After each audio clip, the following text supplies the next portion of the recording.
Assalamualaikum warahmatullahi wabarakatuh. Perkenalkan, nama saya Ratna Faradila, NIM 1705520209, program studi S1 Akuntansi dari Universitas Tikubang Unisbank Semarang. Pada kesempatan kali ini, saya akan membahas materi mengenai wawancara dan interogasi. Materi ini saya buat untuk memenuhi tugas mata kuliah audit investigatif yang diampu oleh Bapak Arif Himawan Dwi Nugroho, SE, MM, AK, CE, CPE, kelas D1 Akuntansi. Nah, langsung saja kita masuk ke dalam pembahasan materi mengenai wawancara dan interogasi.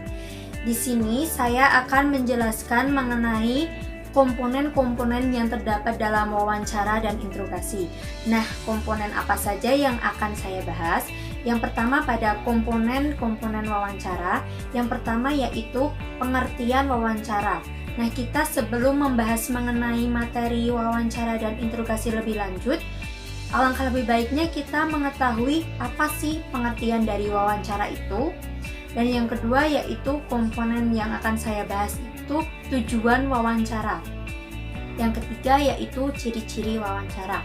Selanjutnya, saya akan membahas mengenai komponen dari interogasi.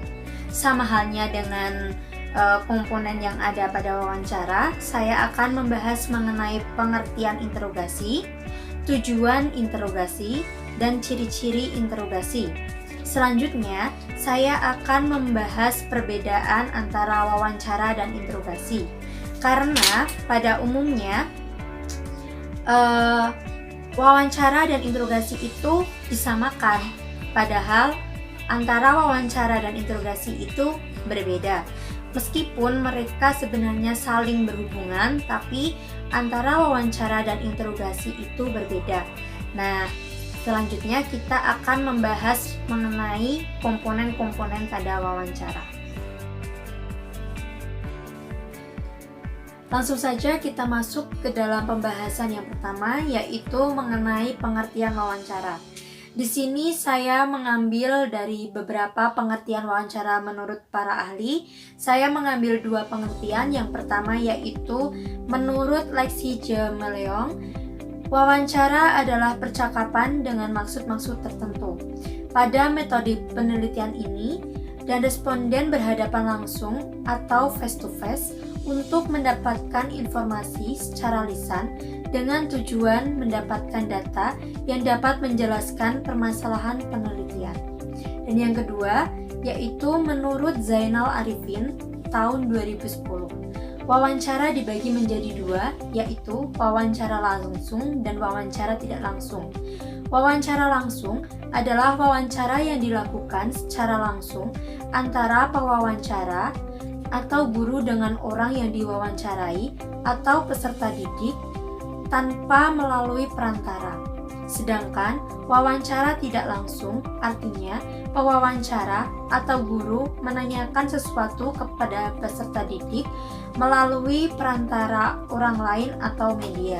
Jadi tidak melalui langsung kepada sumbernya.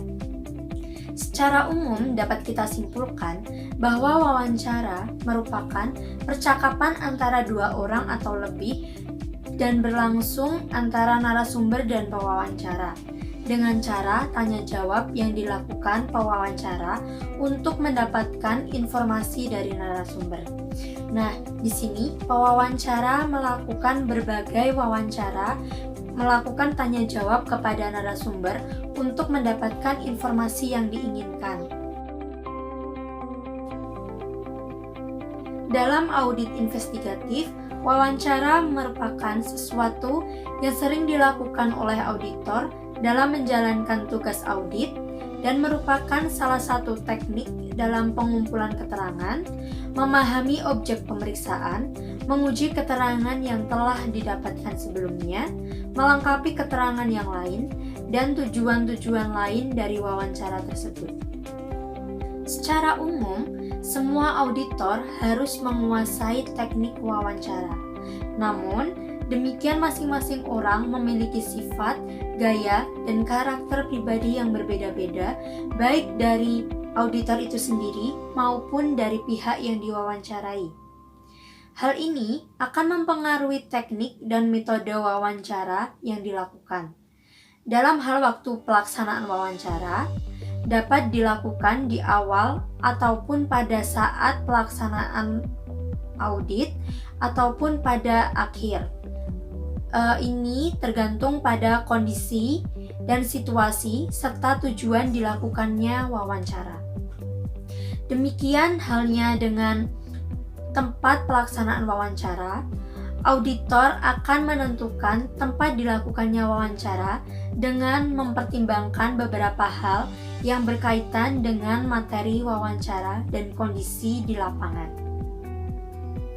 Teknik, waktu, dan tempat pelaksanaan wawancara maupun hal-hal lain yang dilakukan terkait dengan wawancara tidak menjadi masalah dan dapat berbeda-beda antara satu dengan yang lainnya, tapi yang terpenting adalah tujuan dan hasil dari wawancara yang dilakukan, sebab antara tujuan yang satu dengan yang lainnya biasanya berbeda. Selanjutnya, saya akan membahas mengenai komponen wawancara yang kedua, yaitu tujuan wawancara. Di mana di sini saya mengambil tujuan wawancara menurut Zainal tahun 2010. Yang pertama yaitu untuk memperoleh informasi secara langsung guna menjelaskan suatu hal atau kondisi tertentu. Nah, berarti wawancara tersebut digunakan untuk mencari informasi sebanyak-banyaknya dari narasumber yang dilakukan oleh pewawancara dengan cara seperti tanya jawab atau mencari informasi-informasi yang akurat untuk menjadi bahan pertimbangan. Dan yang kedua yaitu untuk melengkapi suatu penyelidikan ilmiah. Nah, di mana di sini wawancara itu kita gunakan untuk melengkapi data yang telah kita cari dalam penyelidikan suatu ilmiah yang sebelumnya. Dan yang ketiga yaitu untuk memperoleh data agar dapat mempengaruhi situasi atau orang tertentu. Nah, di mana wawancara tersebut digunakan pewawancara untuk mencari data dari narasumber dan kemudian digunakan untuk mempengaruhi orang tertentu. Sehingga dapat kita simpulkan bahwa tujuan wawancara yaitu untuk mengumpulkan informasi bersifat cair dan tidak berstruktur. Kemudian, saya akan menjelaskan mengenai komponen wawancara yang ketiga, yaitu ciri-ciri wawancara. Di mana di sini saya akan menjelaskan yang pertama yaitu ciri-ciri wawancara, yang kedua jenis wawancara, yang ketiga tahapan wawancara, dan yang keempat pedoman wawancara. Ciri-ciri wawancara menurut Tuana Kota 2009 menyebutkan bahwa wawancara bersifat netral, tidak menuduh.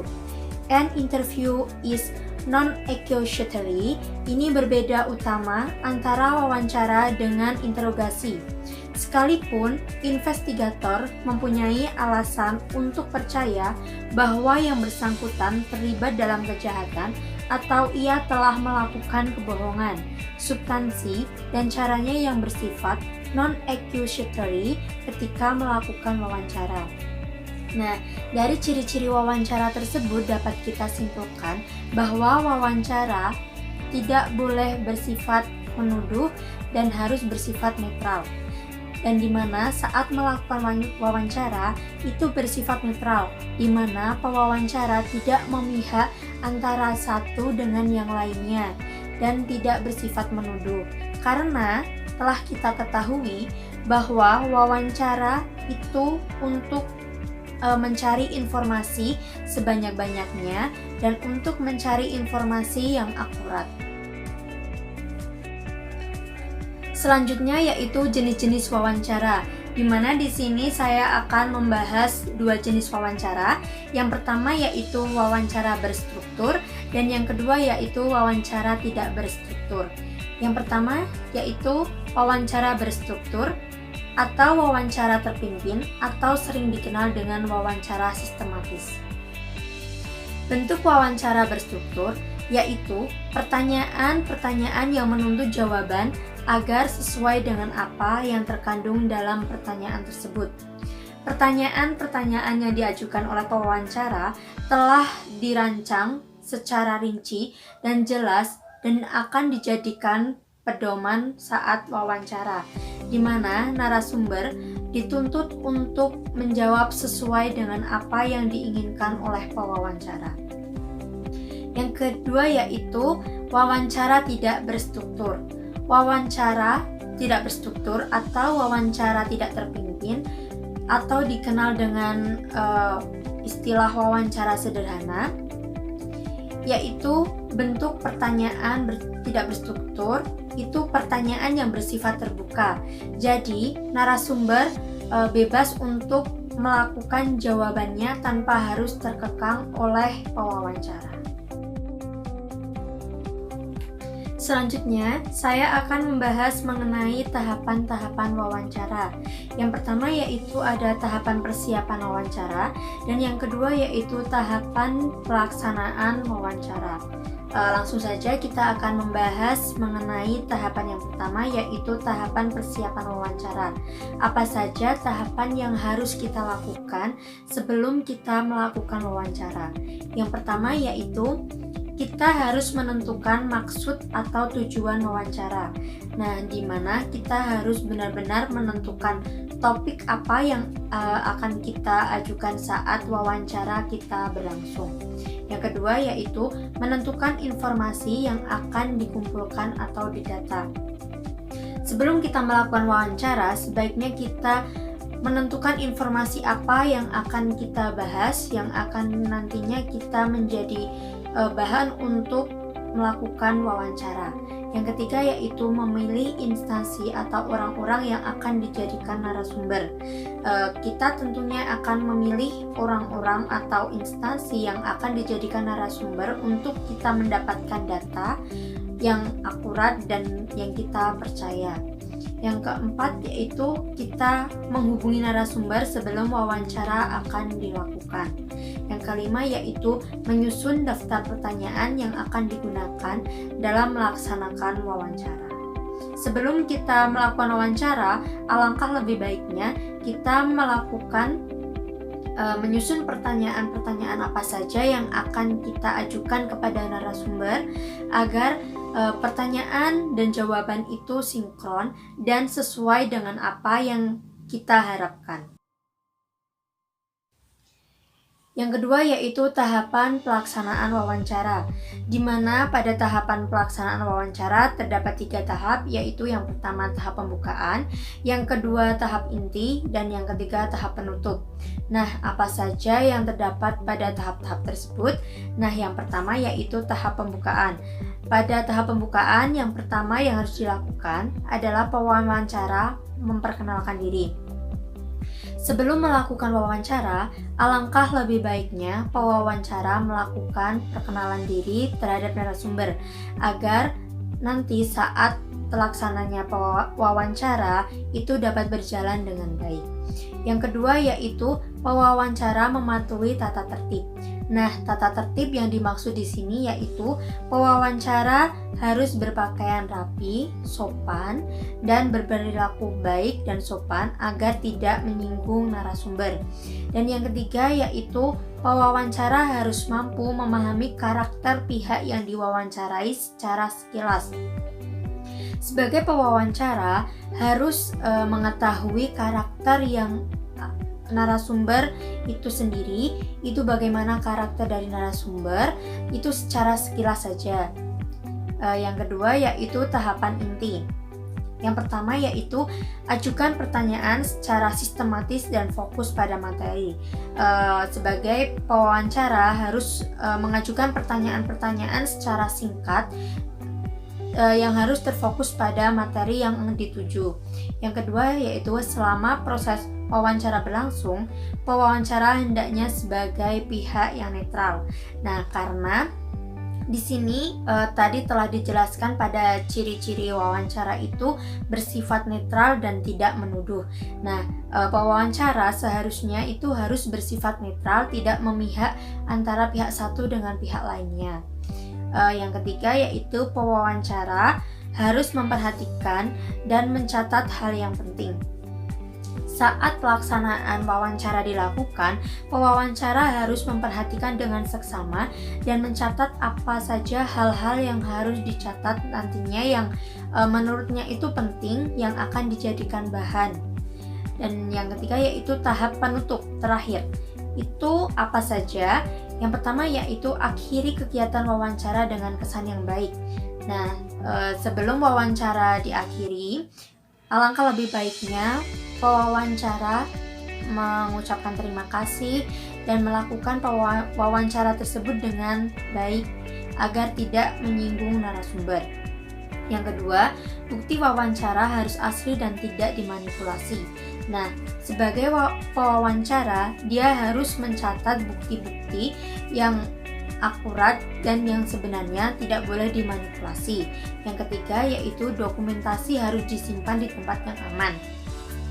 Setelah wawancara dilakukan, pewawancara harus melakukan dokumentasi dan disimpan di tempat yang menurutnya aman dan tidak dapat dicuri oleh siapapun. Dan yang terakhir yaitu analisis harus dibuat dengan teliti. Pewawancara harus melakukan tahap-tahap yang telah tadi saya jelaskan itu dengan seksama dan dengan teliti. Dan selanjutnya yaitu pedoman wawancara. Nah, sebelum melakukan wawancara, alangkah lebih baiknya pewawancara mengetahui apa saja yang menjadi pedoman wawancara. Yang pertama yaitu merumuskan tujuan wawancara. Pewawancara harus mengetahui apa tujuan wawancara dilakukan agar pada saat nanti menanyakan kepada narasumber dan mendapatkan informasi kepada narasumber, pewawancara paham apa yang menjadi tujuan dari wawancara tersebut. Yang kedua yaitu membuat kisi-kisi atau layout pada pedoman wawancara. Yang ketiga, menyusun pertanyaan sesuai dengan data yang diperlukan dan bentuk pertanyaan yang diinginkan.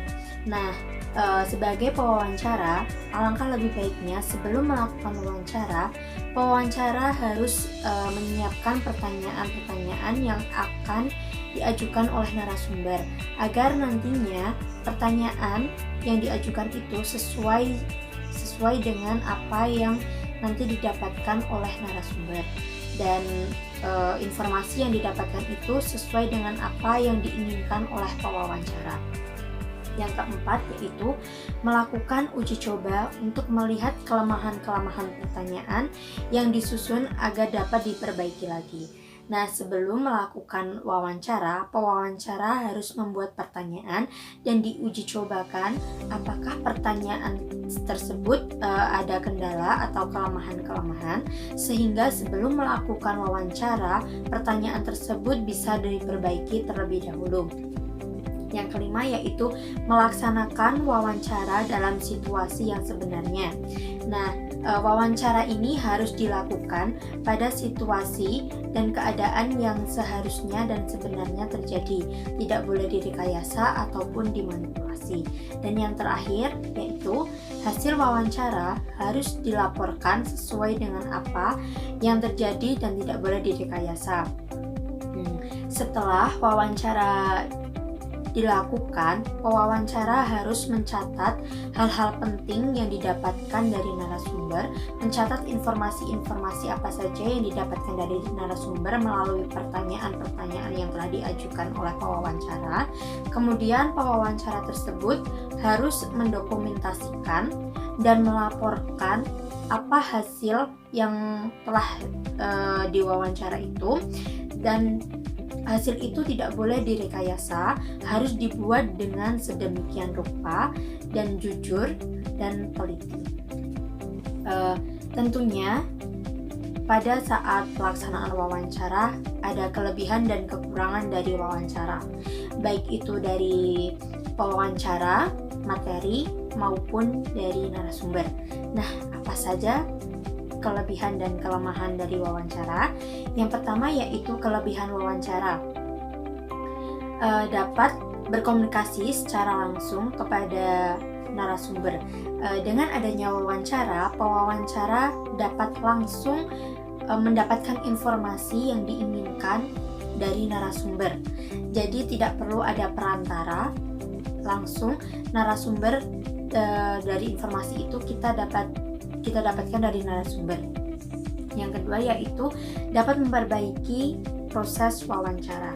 Nah, dengan adanya wawancara, kita dapat mengetahui apa saja proses-proses yang harus kita perbaiki, apa kelemahan dari saat pelaksanaan wawancara, ataupun nanti saat pencatatan, ataupun saat pendokumentasian. Dan yang ketiga yaitu pelaksanaan wawancara lebih fleksibel, dinamis, dan personal. Yang keempat yaitu memungkinkan untuk mengajukan banyak pertanyaan. Nah, dengan adanya wawancara, pewawancara lebih bebas untuk melakukan pertanyaan dan itu lebih leluasa karena pertanyaan-pertanyaan yang akan diajukan itu langsung dijawab oleh narasumber dan kita dapat mendapatkan informasi dari narasumber. Dan yang terakhir yaitu partisipasi responden lebih tinggi. Ya karena dalam wawancara itu kita langsung mendapatkan jawaban dari narasumber. Setelah itu pasti tentu ada kelemahan saat wawancara. Nah, apa saja kelemahan-kelemahan yang ada pada saat wawancara? Yang pertama yaitu jika jumlah narasumber itu prosesnya banyak, maka membutuhkan waktu, tenaga, dan biaya yang lebih besar karena lebih banyaknya narasumber yang akan diwawancarai, maka waktu yang digunakan itu akan lebih panjang dan akan menghabiskan biaya yang lebih besar. Tentunya tidak hanya biaya tapi juga tenaga dan pikiran pewawancara. Yang kedua yaitu ada kalanya terjadi wawancara yang berlarut-larut tanpa arah sehingga data kurang dapat memenuhi apa yang diharapkan. Wawancara yang terlalu lama itu tidak efektif karena pertanyaan-pertanyaan yang diajukan itu nantinya akan tidak sesuai dengan materi yang tadinya itu terfokus pada materi yang diinginkan. Nah, dan itu dapat mengakibatkan data yang kita dapatkan itu tidak sesuai apa yang kita harapkan. Nah, selanjutnya yaitu yang ketiga, situasi wawancara mudah dipengaruhi lingkungan sekitar. Nah, saat wawancara dilakukan itu, apabila lingkungannya itu bising, maka proses wawancara itu tidak akan berjalan dengan baik atau tidak terfokus. Yang keempat yaitu menuntut mengasah keterampilan bahasa yang baik dan interviewer. Terkadang saat melakukan wawancara itu menuntut penguasaan keterampilan bahasa yang baik. Nah, karena wawancara dilakukan secara langsung, itu terkadang tidak semua bahasa yang dilakukan pewawancara itu dapat berjalan dengan baik. Yang kelima yaitu adanya pengaruh subjektif pewawancara yang dapat mempengaruhi hasil wawancara. Yang keenam, adanya pengaruh subjektif dari interviewer terhadap hasil wawancara. Dan yang ketujuh yaitu sering timbul sikap yang kurang baik dari narasumber yang diwawancarai dan sikap overreaction dari pewawancara. Lalu lantas apa saja yang dapat mengurangi kelemahan-kelemahan dari wawancara tersebut atau menanggulangi dari kelemahan-kelemahan dari wawancara? Untuk mengatasi kelemahan-kelemahan yang mungkin terjadi dalam saat wawancara, itu ada upaya beberapa yang dapat kita lakukan, yaitu yang pertama yaitu kondisikan keadaan agar lebih baik sehingga tidak terpengaruh keadaan lingkungan yang kurang baik. Yang kedua yaitu bahasa yang digunakan bisa sesuai dengan klien agar narasumber itu bisa mengerti. Nah, sebagai pewawancara harus menggunakan bahasa yang sesuai agar narasumber itu mudah untuk mengetahui. Dan yang ketiga, meminimalkan waktu, tenaga, dan biaya yang ada. Selanjutnya, saya akan membahas materi mengenai interogasi. Nah, apa saja yang akan saya bahas mengenai materi interogasi? Seperti yang telah saya jelaskan sebelumnya, saya akan membahas beberapa komponen yang terdapat dalam interogasi. Dan yang pertama, saya akan membahas mengenai pengertian interogasi itu sendiri apa. Karena sebelum kita lanjut ke materi komponen-komponen interogasi yang lain, alangkah lebih baiknya kita mengetahui apa sih yang dimaksud dengan interogasi. Langsung saja kita masuk ke dalam pembahasan mengenai pengertian interogasi. Dalam Kamus Besar Bahasa Indonesia menyatakan interogasi adalah pertanyaan atau pemeriksaan terhadap seseorang melalui pertanyaan lisan yang bersistem. Sehingga dapat kita simpulkan bahwa interogasi merupakan upaya yang dilakukan oleh pihak tertentu untuk meminta keterangan kepada seseorang menyangkut kesaksian orang tersebut terhadap pihak lain atau dirinya sendiri mengenai suatu aktivitas yang melibatkan orang lain atau dirinya sendiri. Sebelum melakukan investigasi, seorang investigator alangkah lebih baiknya menyiapkan berbagai macam trik atau metode yang akan diterapkan untuk melakukan interogasi kepada seseorang. Nah, itu dimulai dari penampilan dan sikap investigator. Setelah kita mengetahui pengertian interogasi yang telah saya sampaikan tadi mengenai apa sih interogasi itu, nah di sini selanjutnya saya akan menjelaskan mengenai komponen materi yang kedua interogasi, yaitu tujuan interogasi. Nah, kita harus tahu apa sih tujuan dilakukannya interogasi. Interogasi bertujuan untuk mengetahui yang sebenarnya terjadi, mulai dari apa, siapa yang melakukan, hingga berapa jumlah atau nilai kerugian. Interogasi dilakukan hanya ketika investigator telah memiliki keyakinan bahwa telah terjadi kesalahan.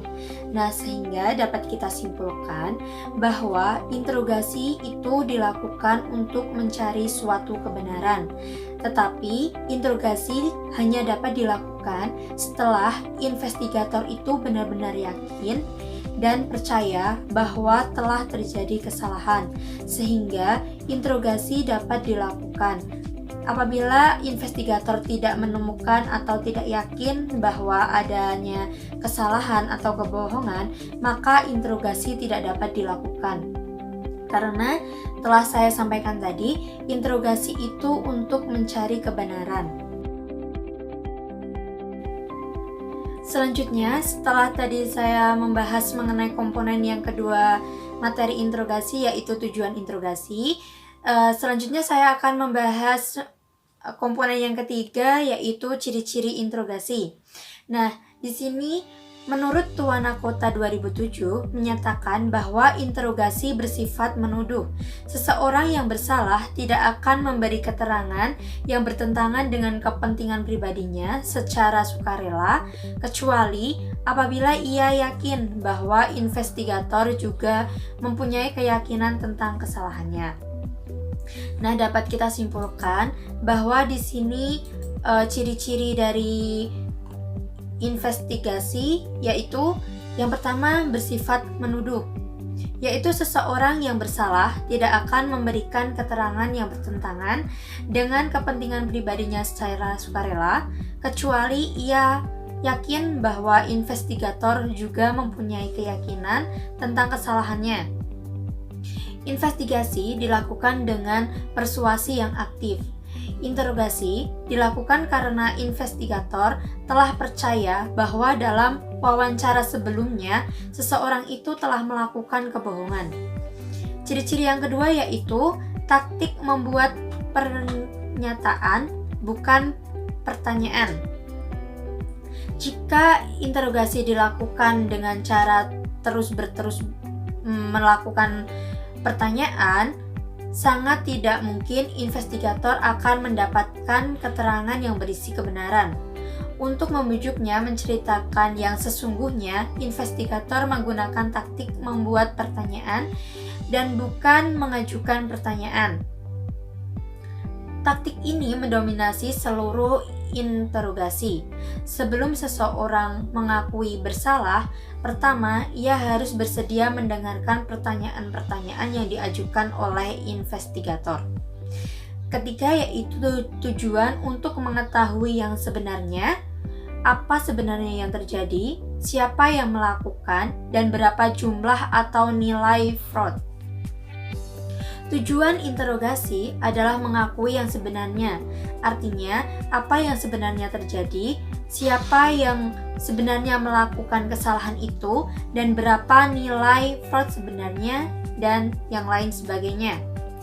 Ada persepsi bahwa tujuan interogasi adalah mendapatkan pengakuan bersalah. Hal ini sebenarnya keliru. Interogasi juga sering berakhir dengan pengakuan bersalah oleh pelaku. Pada contoh ini, keberhasilan interogasi bukan diwujudkan dalam pengakuan bersalah, melainkan dalam mengetahui siapa yang sebenarnya melakukan kesalahan. Yang keempat yaitu dilakukan pada lingkungan terkontrol, bukan di sembarangan tempat. Taktik persuasi yang digunakan memerlukan lingkungan yang privasi, tidak terganggu orang lain, dan bebas dari halangan lain. Nah, tempat yang digunakan itu atau lingkungannya itu harus bersifat seperti seorang investigator yang sedang mewawancarai itu harus bersifat tertutup dan harus kondisional. Yang selanjutnya yaitu yang kelima, hanya dilakukan pada saat investigator mempunyai keyakinan memadai mengenai kesalahan seseorang. Investigator harus mempunyai alasan untuk percaya bahwa seseorang telah melakukan kebohongan. Alasan ini mungkin berupa perilaku selama wawancara, keterangan yang berubah-ubah atau seseorang yang diwawancarai itu pelin-pelan, sebagai tanggapan atas pertanyaan yang sama, adanya petunjuk bahwa ia berbohong, dan lain sebagainya.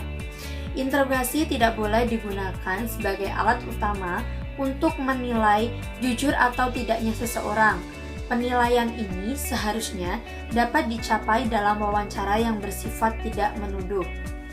Hal ini bisa didapatkan dalam proses wawancara karena wawancara itu bersifat tidak menuduh, sedangkan pada saat interogasi itu bersifat menuduh. Investigator tidak boleh membuat catatan sampai sesudah tertuduh menceritakan yang sebenarnya untuk tidak tersinggung dari posisi itu. Membuat catatan terlalu dini akan meningkatkan terduga bahwa keterangannya akan merugikan dirinya. Bahwa para pakar menyarankan bahwa bukan saja catatan dibuat sesudah tertuduh sepenuhnya mengakui apa yang sebenarnya terjadi. Pengakuan itu juga harus disaksikan investigator lainnya. Baru setelah itu ada pengakuan yang disaksikan oleh investigator lain. Investigator mendokumentasikan pengakuan tersebut dan segala pemicu dari pengakuannya. Nah, sebagai investigator itu sebelum melakukan pencatatan dia juga harus ada investigator yang lainnya untuk mencatat dan mencari informasi dari seseorang yang diwawancarai. Selanjutnya, saya akan membahas mengenai langkah-langkah interogasi. Nah, sebelum kita melakukan interogasi, alangkah lebih baiknya kita mengetahui langkah-langkah apa saja yang seharusnya kita tempuh agar nanti saat pelaksanaan interogasi dapat berjalan dengan baik dan hasil yang kita dapatkan sesuai dengan apa yang kita harapkan. Nah, langkah-langkah apa saja? Yang pertama yaitu direct positive confrontation. Pada awal interogasi, tersangka mengamati investigator secara seksama. Ia menilai apakah investigator yakin bahwa ia bersalah tanpa keraguan sedikit pun. Investigator menembakkan sangkaannya secara langsung dan mengkonfrontasi tersangka secara tegas. Selanjutnya langkah yang kedua yaitu interrogation time. Tersangka yang bersalah sudah membuat atau mencari pembenaran sebelum atau ketika ia melakukan kejahatan. Pertanyaan investigator yang berisi tema tertentu langsung ditangkap tersangka yang bersalah. Tema-tema ini bisa berupa keadaan keuangan terdesak, manusia lain, atau keadaan sebagai kambing hitam. Langkah yang ketiga yaitu handling dynasty. Bagi investigator, tidak mudah untuk mendapatkan pengakuan dari tersangka.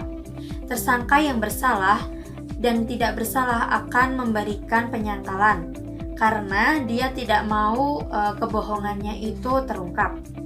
Langkah yang keempat yaitu overcoming objection. Yaitu dalam langkah ini, investigator berupaya mengatasi benteng pertahanan kedua dari si tersangka kecurangan. Benteng pertahanan pertamanya adalah penyangkalan, kemudian benteng pertahanan keduanya adalah keberatan.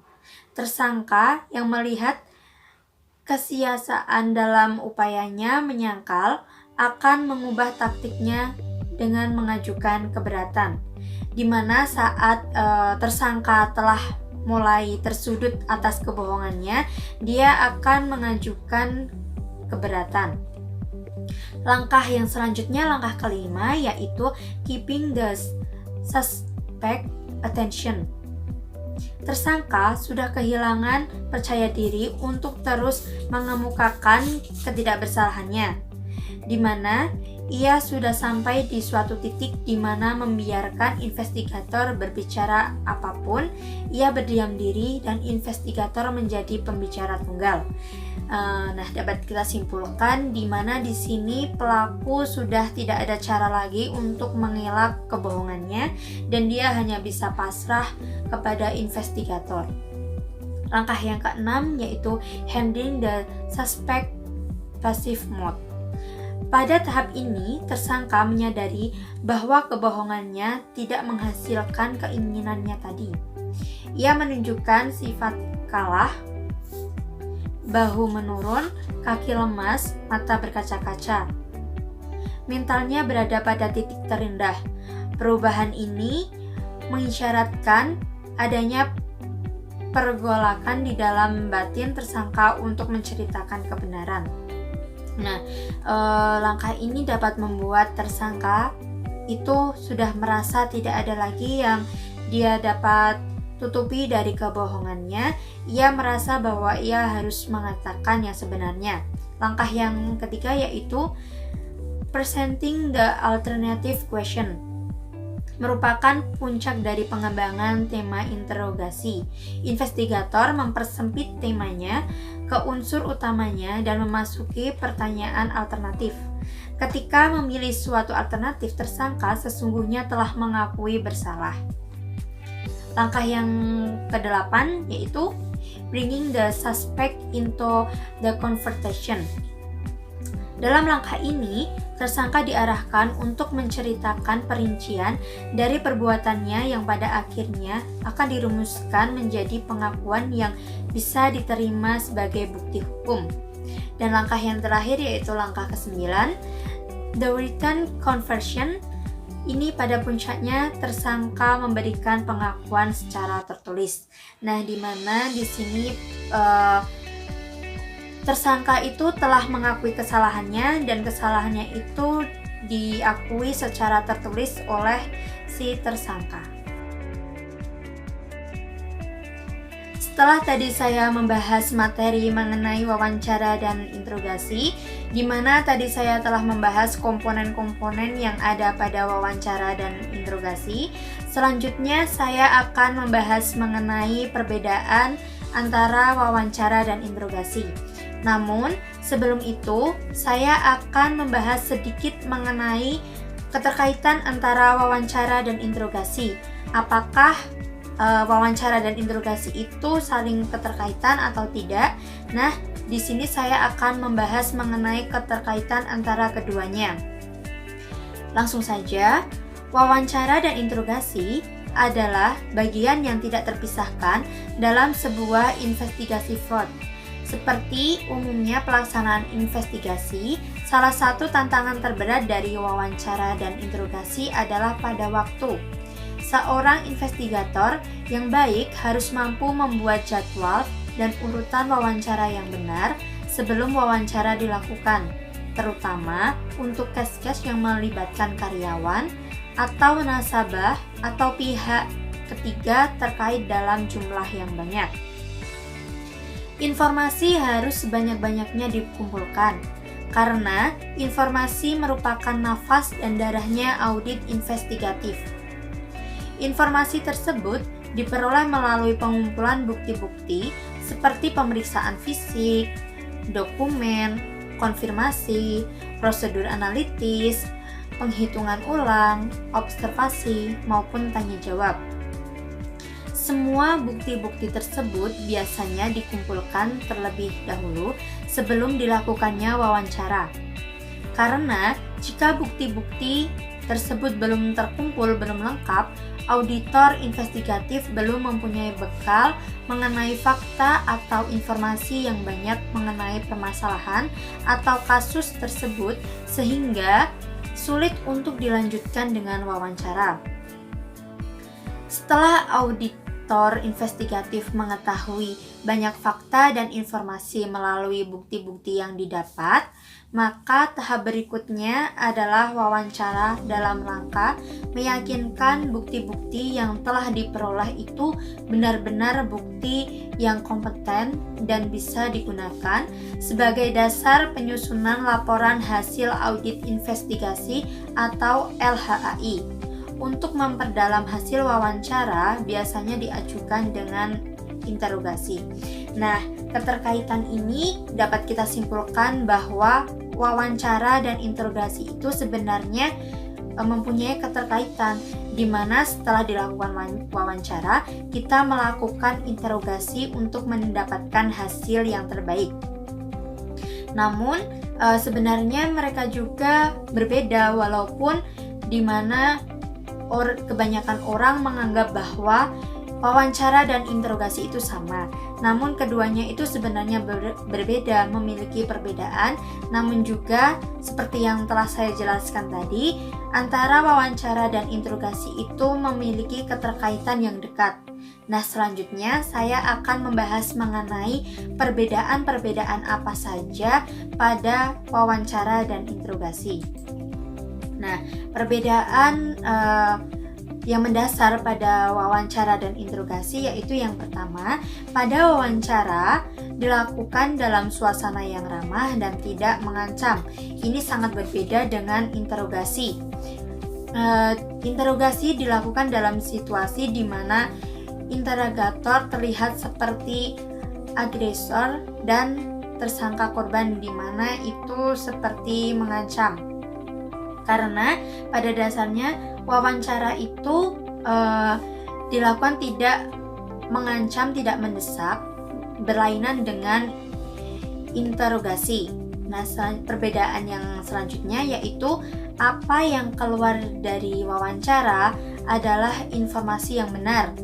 Nah, pada interrogator, apa yang keluar dari interogasi adalah merupakan pengakuan. Jadi keduanya itu berbeda. Di wawancara itu apa yang didapatkan itu menjadikan informasi, sedangkan apa yang didapat dari interogasi itu merupakan pengakuan. Selanjutnya, perbedaan apa lagi? Dalam wawancara sering dilakukan diskusi, namun dalam interogasi selalu ada upaya untuk mendapatkan informasi. Dan perbedaan yang terakhir yaitu pada wawancara bersifat netral atau tidak menuduh, namun pada interogasi itu lebih bersifat menuduh. Selanjutnya, saya akan membahas mengenai teknik wawancara dan interogasi oleh auditor. Nah, apa saja teknik-teknik yang dilakukan oleh auditor? Yang pertama yaitu mengumpulkan keterangan dari para saksi sebagai bukti di pengadilan. Yang kedua yaitu menguji keterangan. Yang ketiga yaitu melengkapi keterangan.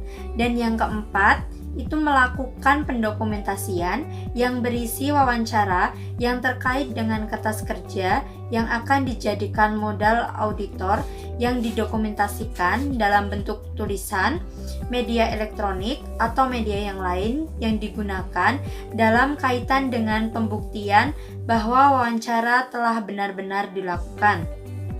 Dengan demikian, maka akan mempermudah auditor untuk mengumpulkan bukti dalam mengajukan suatu perbuatan kecurangan dan menunjukkan seseorang itu bahwa dia telah melakukan kecurangan. Setelah itu, saya akan membahas mengenai manfaat dari wawancara sebelum melakukan interogasi. Nah, apa sih manfaat dari wawancara sebelum melakukan interogasi? Karena banyak orang yang menyarankan untuk melakukan wawancara terlebih dahulu sebelum melakukan interogasi. Nah, ini seseorang investigator seringkali melakukan interogasi meskipun ia tidak mempunyai bukti atau petunjuk untuk menuduh seseorang, dan keputusan untuk menginterogasi orang itu didorong oleh keinginan untuk mencari bukti. Umumnya, interogasi semacam ini dilakukan sekedar karena investigator mempunyai persepsi bahwa orang itu mempunyai perilaku aneh dan menurutnya itu melakukan kebohongan. Padahal, untuk menentukan seseorang berperilaku aneh atau dia melakukan kebohongan atau kecurangan, wawancara yang bersifat tidak menuduh merupakan sarana yang lebih baik daripada interogasi. Karena kita telah ketahui, seperti yang telah saya sampaikan sebelumnya, bahwa wawancara itu bersifat tidak menuduh, sedangkan interogasi itu bersifat menuduh. Investigatif informasi ini sangat diperlukan ketika wawancara akan ditingkatkan menjadi interogasi. Namun, investigator sering tergoda untuk mengambil jalan pintas, mengabaikan wawancara, dan langsung melakukan interogasi. Pendekatan ini sangat tidak disarankan karena sifat tidak menuduh dalam wawancara memungkinkan investigator membangun hubungan saling mempercayai dan menghormati yang memungkinkan dibangun dalam suasana dan sifat menuduh yang melekat pada interogasi. Yang kedua yaitu selama wawancara, investigator seringkali mengorek keterangan penting mengenai tertuduh yang sangat berharga sewaktu melaksanakan interogasi. Yang ketiga, tidak ada jaminan tertuduh akan mengaku bersalah dalam proses interogasi. Padahal, jika diwawancarai terlebih dahulu akan memberikan keterangan palsu selama wawancara, investigator dapat menggunakan keterangan dari hasil interogasi yang mengungkapkan kebohongan. Hal ini membawanya lebih dekat ke arah keputusan pengadilan yang menyatakan ia bersalah. Dan yang terakhir yaitu ada keuntungan psikolog bagi investigator ketika ia melakukan wawancara sebelum interogasi dilakukan. Nah, dengan cara itu wawancara sangat bermanfaat dilakukan terlebih dahulu sebelum dilakukannya interogasi. Sekian pemaparan yang dapat saya sampaikan. Semoga dapat bermanfaat untuk kita semua dan menambah pengetahuan kita, terutama pada materi wawancara dan interogasi, sehingga nantinya saat kita menjadi pelaku wawancara dan interogasi dapat menerapkan langkah-langkah yang benar sehingga hasil yang kita dapatkan sesuai dengan yang kita harapkan. Mohon maaf apabila ada tutur kata yang kurang berkenan dan keterbatasan materi yang saya sampaikan. Tetap semangat belajar meskipun di masa pandemi seperti ini. Semoga masa pandemi ini cepat berlalu. Tetap jaga kesehatan dan patuhi protokol kesehatan. Sukses untuk kita semua. Akhir kata dari saya, wassalamualaikum warahmatullahi wabarakatuh.